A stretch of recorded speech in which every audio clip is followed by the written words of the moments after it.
จะเว้าจะเปิดโปงเนาะสบายดีพี่น้องลูกหลานคนลาวคนไทยอยู่ไสก็แล้วแต่มีหัวใจเพื่อเสรีภาพและประชาธิปไตยทุกท่าน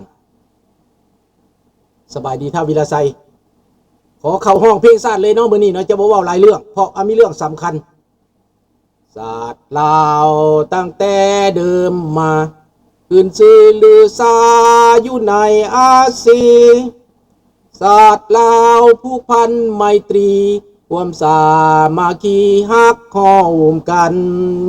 หักศาสตร์หักประเทศเฮาหักเจ้าโปเกตเกษาภูมิหักความศาสนาแต่บูหันมาหักษาดินแดนบ่ให้สัตว์ใดมาล้วนหาวีลบกวนหยัดแย่งสิ่งเอาให้ขึ้นเข้ามาดูวุ่นวายสู่จนตัวตายต้านทานศัตรูสวยเสือชูเลือดเนื้อเสื้อเผาพื้นผู้กูเอาบานเท่าถูกกันมาแต่หัวทีเนาะเพื่อจะได้ร้องเพลงที่สองเนาะเอาเพลงที่สองเข้าไปเลยเนาะอันคำว่าสัตว์คนเฮาถูกคนก็หูมีเสือมีควายเป็นหมู่บางตัวก็หูแสนดีเหลือล้นตัวอย่างว่าควายเฮาเลี้ยงมันยังหูคุณของคนดึงแก่คันไทยจนตัวมองมนบ่เคยได้จมสักคำเมื่อมาเทียบใส่คนเฮาบางคนก็หายไปเสียยิ่งกว่าฝูงควายหวังร่ำรวยเสียจนหน้ากำตัวอย่างลาวแดงไปหลงแก้วแดงให้ความศีลธรรมจะลืมข้าวเหนียวเม็ดข้าวงามลืมคำสอนองค์พระเจ้าโธ่เอ๋ยแก้วแดงใจหายเสียยิ่งกว่าสัตว์แถมยังบังอาจญาติเอาแดนดินดอนของลาวเที่ยวฆ่าเที่ยวแกงคนลาวหนีตายป้าเอือนแปลนเป่าโบราณควันเมืองเก่า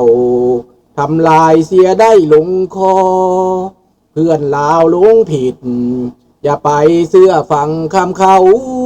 มีภัยหักหอมเมืองลาวยิ่งกว่าลาวนี้จะมีหรือบ่น้ำตาลาวไหลเป็นน้อยเป็นพันก็เพื่อหวังหล่อก็อยากจะเห็นเมืองลาวนี้ก็สร้างตัวเพื่อลูกลาวเองขอบใจหลายๆเด้อพี่น้องเด้อมื้อนี้จะมาเปิดโปงพวกลาวแดงต่างประเทศพี่น้องฟังให้ดีพี่น้องอย่าเผารับตาอย่าเผากระยิบตามาฟังลาวแดงลาวควายตัวนี้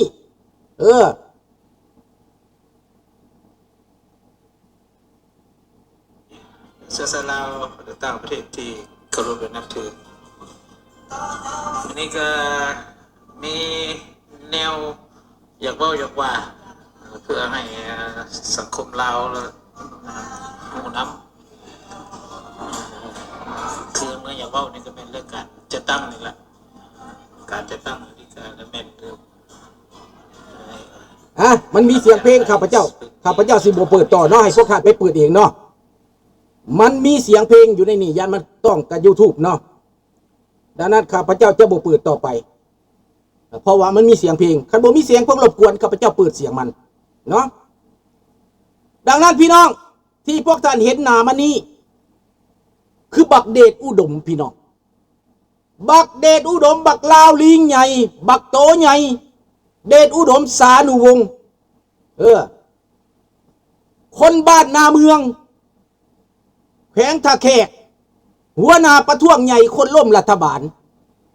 ไล่เจ้าไล่นายยึดเครื่องยึดของจับกุมคุมขังทับบ้างแม่นบักเดชอุดมหัวหน้าบักเดชอุดมนี่หัวหน้าประท้วงอยู่โรงเรือยสบายดีน้องมันอยู่โรงเรือยนาปง1974มันขับไล่มันปิดโรงเรือยมันยึดทรัพย์ยึดสินคนมันไล่ไปฟ้องไปร้องมันไปรายงานพี่น้องรายงานพวกลาวแดง ให้มาจับคนตะแคกให้มาจับผู้นั้นให้มาจับผู้นี้แมนบักเดชอุดมสานุวงศ์พี่น้องคนบ้านนาเมืองท่าแขกฟังเด้อข้าพเจ้าเปิดหน้าเปิดตามันจักหน่อยอยู่ต่อหน้าเฟซบักเดชอุดมนี่เป็นลูกน้องเป็นสมาชิกพรรคพวกเป็นสมาชิกพรรคพวกไผ่พี่น้องในต่างประเทศใดมันหนีมานำพวกเขามันอ้างว่าคอยหนีภัยการเมืองคอยหนีลัทธิคอมมิวนิสต์มันว่ามาแล้วมันก็ฝังตัวเลิกอยู่นะพวกเขาหลายปีรีสอร์ทอยู่นะพวกเขาหลายปีสบายดียีซิมตรันเนาะรีสอร์ทนะพวกเขาหลายปีเดี๋ยวนี้มันอยู่รัฐแมริแลนด์วอชิงตันพี่น้องตำรวจไอซ์จับตาดูเด้อตำรวจไอซ์ให้ตำรวจไอซ์จับตาแต่ก่อนนั้นมันเคลื่อนไหวสะดวกพอรัฐบาลอเมริกาบ่ฮู้เรื่องเขาบ่ฮู้จักภาษาลาวเขาบ่จักว่ามันเฮ็ดหยังที่จริงแล้วมันแอบแฝงมานานมันปั่นป่วนในประเทศที่3คันผู้ใดเว้าคัดใจรัฐบาลลาวมันคู่ฆ่าคู่แกงมันใส่พรรคพวกมือขี้เดียดมันนั่นน่ะคู่ฆ่าคู่แกงคู่ทำลายแบบเดียวกับอยู่เมืองฝรั่งแนวลาวมั่งซาดสื่อมันน่ะสบายดีกึมสบายดีอามิกุฟังดีๆลูกหลานในอเมริกาฟังไว้แล้วจะเปิดหน้าเปิดตาเปิดสื่อเปิดเสียงเปิดองค์กรของมันพวกมันเคลื่อนไหวภายใต้ช่วยเหลือการพัฒนา development แล้วมันก็ตั้งองค์กรขึ้นมาหักบ้านเกิดโครงการหักบ้านเกิดแอบแฝงอยู่ท่านใต้การช่วยเหลือหักบ้านเกิดบักเดชนี่ก็ดีใจเดี๋ยวนี้จะตั้งองค์กรหนึ่งขึ้นมาองค์กรหักบ้านเกิดบักเดชดีใจออกข่าวโฆษณาอย่างใหญ่โตโหฐานอดบ่ได้มันว่าอดบ่ได้หัวหน้าพันสั่งกับต้องเว้าก่อนพอดีใจหลายมันดีใจหลายอยู่รัฐแมริแลนด์วอชิงตันอยู่เมืองแมริแลนด์รัฐวอชิงตันนะบักดีเดชสานุวงศ์สื่อมันคนบ้านนาเมืองแขวงตะแคกมันคนล้มรัฐบาลแต่ก่อนมันไล่หนีตีทรงคนล้มคนตายย้อนมันหลวงหลายภัยมากคนถูกจับย้อนมันหลวงหลายภัยมากอันนี้ถ้าว่ารัฐบาลอเมริกาฮู้จักว่าแม่นมันเป็นพวกประท้วงแม่นมันเป็นผู้โปรคอมมิวนิสต์ข่าวนั้นจ้างมันก็บ่ได้เข้าอเมริกาแต่ว่ามันตัวมันเปลี่ยนสีเวลามันข้ามน้ำคลองมามันเปลี่ยนสีเป็นนั่นน่ะเป็นลูกแหลวข้าพเจ้านี่ถือคอมมิวนิสต์ไล่ฆ่าไล่แกงข้าพเจ้าเป็นขบวนนักศึกษาข้าพเจ้ามาขอลี้ภัยการเมืองในอเมริกาเจ้าหน้าที่อเมริกาว่าโอเค thank you I accept you pass MOI go to สหรัฐอเมริกาdo USA งั้นว่าบักเดชนี่ก็โอ้ยกูบ่ตายแล้วมาฮอดแล้วมันก็ฝังโตอยู่น้ำคนลาวนี่แหละสังคมลาวอยู่ในวัดในว่าในแมริแลนด์วอชิงตันแล้วมันแสดงฤทธิ์ขึ้นมาเดี๋ยวนี้มันแสดงฤทธิ์แสดงโตแล้วเปิดหน้าแล้วพี่น้องในเมื่อมันเปิดหน้าศกมันเปิดหน้าเฮาก็เปิดหน้าศกมันคือกันคนลาวในอเมริกา800,000 คนเด้อบักเดชนี่มันมีจักแสนพวกลาวลิงมีจักแสนพี่น้องฟังเอาดีพวกลาวลิงมีจักแสนพี่น้องคนลาวนี่เป็นล้านอยู่ในอเมริกาในทั่วโลกนี่นะแต่มันมีจักแสนมันมีบ่พอเท่าใดโตพี่น้องหัวหน้าใหญ่มันก็ชื่อว่าบักคำผุยมานีแสงบักเหียมพ่อมาจันรีครูดมันภายใต้ห่วมเงาของบักเหียมพ่อมาจันไปเอาบักคำผุยมานีแสงนี่มาสุบเลี้ยงยกย่อปอปั่นเซินไปประเทศลาวหนักลงทุนใหญ่หนักลงทุนใหญ่เด้อบักคำผุยมานีแสงนี่นะหัวโปมันน่ะเดี๋ยวนี้มันถูกแต่งตั้งเป็นประธานแนวลาวมั่งซาดเป็นประธานแนวลาวมั่งซาดอยู่พ้นทะเลอยู่ประเทศอเมริกา มันอยู่รัฐใดข้าพเจ้ายังบ่มีเวลาไปตรวจสอบแต่ว่าเอาเสือหนาวตาหูพามันลงแล้วพวกท่านจะหูจักเทวดาคายหน้ามาแล้วตอนนี้นะมันตั้งองค์กรนี้บักคำผุยมานี่แสงตั้งองค์กรหักบ้านเกิดเพื่อสิยั่วให้พวกลาวที่ย่านเพื่อสิยั่วให้พวกลาวที่ว่า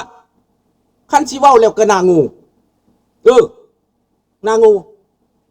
ย่านเขาจับส่งเมือพอตัวทำความผิดแทนที่จะหาแต่ในความต่อสู้แทนที่จะอ้างเหตุผลว่าคอยหนีภัยการเมืองคอยมีคดีการเมืองคอยเป็นนักต่อสู้เขาส่งไปบ่ได้ส่งไปเมืองลาวนะแต่คันว่าเจ้าบ่ได้มีหยังเจ้าหนีภัยเศรษฐกิจมาเจ้าบ่ได้เป็นหยังเจ้าบ่ได้ต่อสู้เจ้าเป็นกลางส่งแม่มันกลับเลยอเมริกาบ่สนอีตาถ้ำพวกไอซ์เขาจับเมื่อกันพวกมีคดีพวกนี้ย่านต้องแลนไปส้นปีกบักคำพุยมานี่แสงบักคำพุยมานี่แสงก็เตรียมโลดโอ้ยเมื่อรัฐบาลเฮาบ่ได้เฮ็ดหยังเมื่อโลดบ่ต้องให้รัฐบาลจับเมื่อโลดบักคำพุยมานี่แสงล้างสมองตัวคนลาวตั้งองค์กรขึ้นมาในอเมริกาตั้ง NGO นี่เป็น NGO หลอกลวงฮักกะไต้ตั้งขึ้นมาได้1 อาทิตย์ 2 อาทิตย์นี่แหละแต่มันประกาศแล้วพี่น้องอยู่เมืองลาวเตรียมเบิ่งเด้อบักคำผุยมานี่แสงข้าพเจ้าจะเอาหูปมันลงข้าพเจ้าบ่ย่านบ่กลัวมันนี้บักนี้ก็คือกันบักนี้ก็คือที่แม่นนักประท้วงนักปฏิวัติก่อนนั่นแหละเดี๋ยวนี้มันเปิดเผยโสมหน้าแล้วมันไปในนามหยังมันตัวคนอเมริกาคือกันตัวเรื่องการช่วยเหลือตัวเรื่องยูเซดพี่น้องล่อให้อเมริกาเอาเงินยูเซดไปให้พวกลาวแดงเป็น90 ล้านไผเสียหายคนอเมริกาเสียหายนะประเทศอเมริกาเสียหายลาวแดงได้เงินแล้วก็เข็นฆ่าคนส่งคนไปฆ่าคนอยู่ต่างประเทศนาบขู่คนลาวนอกประเทศมึงอยู่ไสก็ตามกูสินำไปฆ่ามันว่าจังซั่นไดทหารตำรวจลาวแบบนั้นเบิดรัฐบาลลาวแบบนั้นเบิดรัฐมนตรีลาวแบบนั้นเบิดถามว่าเงินอเมริกาไปสวยลาวแล้วสิให้เงินอเมริกามาขู่ฆ่าคนลาวนอกประเทศบ่ละ President Trump please เด้ออันนี้เด้อและทานเคซีข้าพเจ้าให้ข้อมูลของทานคักแล้วแจ้งดีแล้วเด้อทานเฮ็ดเวียกให้แน่เดี๋ยวนี้มันตั้งองค์กรภายใต้กฎหมายอเมริกาน้องจันทวีองค์กรหักบ้านเกิดใส่โลโก้ของเราแดงอีกได้แล้วผู้เป็นหัวหน้าองค์กรนั้นเป็นผู้ต่างหน้าแนวลาวสร้างชาติมันว่าคันว่าแนวลาวสร้างชาติเป็นหยังแนวลาวสร้างชาตินี้เป็นองค์กรการเมืองของรัฐบาลลาวเป็นองค์กรคอมมิวนิสต์มาตั้งในอเมริกาภายใต้กฎหมายอเมริกาปิดบังในกฎหมายอเมริกานี่กฎหมายปิดบังอเมริกาพี่น้องใส่กฎหมายมาบังหน้าพี่น้องใส่องค์กรมาบังหน้าองค์กรเถื่อนองค์กรโลเลองค์กรขี้ตัวองค์กรขี้ต้มองค์กรหักบ้านเกิดนี่ประธานของมันแม่นบักคำผุยมานี่แสง thank you amigo ขอบใจหลายๆเด้อกาแฟมื้อนี้ขอบใจหลายๆอย่าป้าอย่าลุงขอบใจหลายๆน้อง amigo เด้อขอให้อยู่มันควันยืนแต่โชคแต่ลาบเด้อพี่น้องในเมื่อหูหน้าหูตามาแล้วบักหัวหน้าชื่อว่าประธานแนวลาวสร้างชาติเคลื่อนไหวหลอกเงินอเมริกาสวยโอกาสอเมริกาผ่านยูเซดพี่น้องแต่ว่า thank you President Trump cut off aid American aid US aid cut off เพราะมันบ่มีประโยชน์ตายทั้งเป็นพี่น้องพวกมันตายทั้งเป็นมันบ่ได้เงินบักคำผุยมานี่แสงกระเป๋าแห้งบัดนี้เบิดเที่ยวไปเที่ยวมาบ่ได้เพราะว่ามันเคลื่อนไหวภายใต้ US aid มันไปล็อบบี้ผู้แทนอเมริกามันไปล็อบบี้เจ้าแขวงเจ้าเมืองมันไปล็อบบี้วัดว่ามันอยู่ในวัดบักนี่น่ะมันเข้าไปอยู่ในวัดวิจิตามันอยู่เมืองวิจิตาตีแม่นบอกเมืองวิจิตาเด้ออยู่วัดวิจิตาบักนี่น่ะมันอยู่วัดวิจิตามันไปเป็นกรรมการประธานแม่หยังข้าพเจ้าก็เคยพบแล้วมันเป็นพวกเดียวกันกับพวกอยู่แคนาดาเด้อพี่น้องเด้อข้าพเจ้าจะบอกซื้อแคนาดานี่นะพวกท่านขึ้นเอาเองพวกที่มันเอาป้ายมาตั้งเสวัสดิ์นะเวลาเลือกตั้งมันก็ขนคนมานะ